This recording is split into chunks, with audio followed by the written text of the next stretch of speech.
So these are my Frizzle Millie the clays. I had these for a little while now, like 3 days maybe, not that long.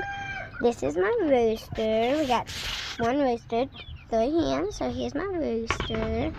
There's one of my hens and there's the other 2 back there. These, they're so cute, they feel so soft. Here's a little building that they're in. So then we just look at them.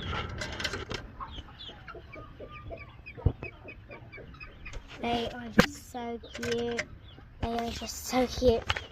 But thank you for watching. Bye.